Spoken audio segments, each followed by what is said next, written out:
ওয়াল্লাযীনা তাদউনা মিন দুনিহি লা ইস্তাতিউনা নাসরাকুম ওয়ালা আনফুসাহুম ইয়ানসুরুন।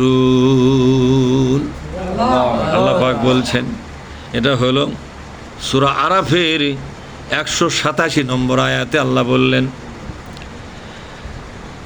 আর যারা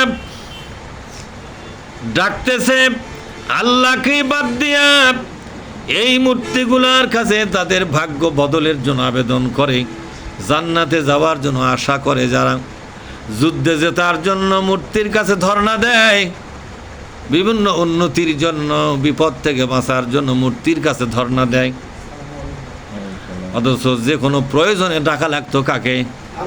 জোরে বলুন, আল্লাহকে ডাকা লাগতো। আল্লাহ ছাড়া মানুষের বিপদ বাঁচাবার আর কেউ নাই। জোরে কোন আছে নাকি? আল্লাহ ছাড়া মানুষের বিপদ বাঁচাবার কেউ নাই।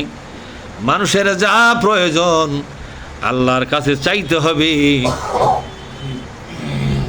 দুনিয়ার মানুষ এক সময় নবীকে জিজ্ঞাসা করেছিল, ওয়াইজা সাআলাকা ইবাদি আন্নী ফাইন্নী করিব উজিবু দাওয়াতাদ দাঈ ইযা দাআনি ফালিয়াস্তাজিবু লি ওয়াল ইউমিনু বি লাআল্লাহুম ইয়ারশুদুন। ওগো নবীজি, আপনাকে দুনিয়াবাসী জিজ্ঞাসা করে আল্লাহকে কোথায় পাওয়া যাবে, কোথায় গেলে আল্লাহকে পাওয়া যাবে? বাংলাদেশের অনেক মুসলমান শত শত মাইল দূরে পীরের কাছে যায় আল্লাহকে পাওয়ার জন্য, ঠিক না? ঠিক।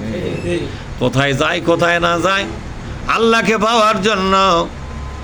মদিনার জনগণ জিজ্ঞাসা করেছিল এক সময়, নবীজি একটু জবাব দেন, আল্লাহকে কেমনে পাওয়া যাবে?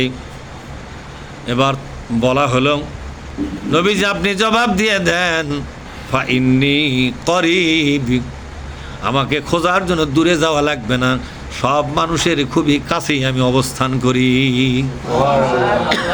তার মানে হলো, যেখান থেকে বান্দা আমাকে ডাক দিবে, বান্দার ডাকতে দেরি হবে, আওয়াজটা আমার কাছে আসা দেরি হবে না, আর বান্দার জবাব দেওয়াটাও আমার জন্য দেরি হবে না। বান্দা আমাকে পাওয়ার জন্য যাবা কোথায়? যেখানে দাঁড়িয়ে আসো, যেখানে বসে আসো, যেখানে শুয়ে আসো, সেই জায়গায় তুমি আমাকে খুঁজে পাবে। আমাকে খোঁজার জন্য জঙ্গলে যাওয়া লাগবে না, বিভিন্ন দরবারে গিয়ে আল্লাহকে খোঁজা লাগবে না। আল্লাহ তার বান্দার কাছাকাছি আছে, ডাকলি আল্লাহ সারা দান করবে। যেরকম সুবহানাল্লাহ। উজিবু দাওয়াতাদ দাঈ ইযা দাআনি, বান্দা যখন ডাকে, বান্দার ডাকে সাড়া দেওয়া আমি আল্লাহর জন্য ওয়াজিব হয়ে যায়। বান্দারে ডাক দে, আমাকে খোঁজার জন্য কোথাও যাওয়া লাগবে না। মাঠের মধ্যে একা একা কাজ কাম করতেছো, মনে চাই একটু আল্লাহকে ডাকবো, কিছু চাইবো, আমি এমন এক আল্লাহ তোমাদের আমার কাছে চাইলে খুশি হই, বারবার চাইবা আমি খুশি হব। দুনিয়ার মানুষকে বিরক্ত করার জন্য বারবার চাইলে তারা বিরক্ত হয়, কিন্তু আমি আল্লাহ এমন তোমাদের মালিক ও প্রভু, এমন মুরব্বী, এমন গার্জিয়ান তোমাদের। একটা জিনিস বারবার যদি চাও আমার রাগ লাগে না, বারবার চাইলে বান্দার প্রতি আমি আল্লাহর অন্তরে দরদ লেগে যায়। আমাকে ডাকো, বারবার ডাকলে খুশি হব, না ডাকলেই বরং রাগ করবে। হাদিসের মধ্যে আসছে কথাটা, বান্দা যখন আল্লাহকে ডাকে আল্লাহ খুশি হয়, বান্দা যখন মানুষের কাছে চায় মানুষ বিরক্ত হয়। হয় কিনা জোরে কর?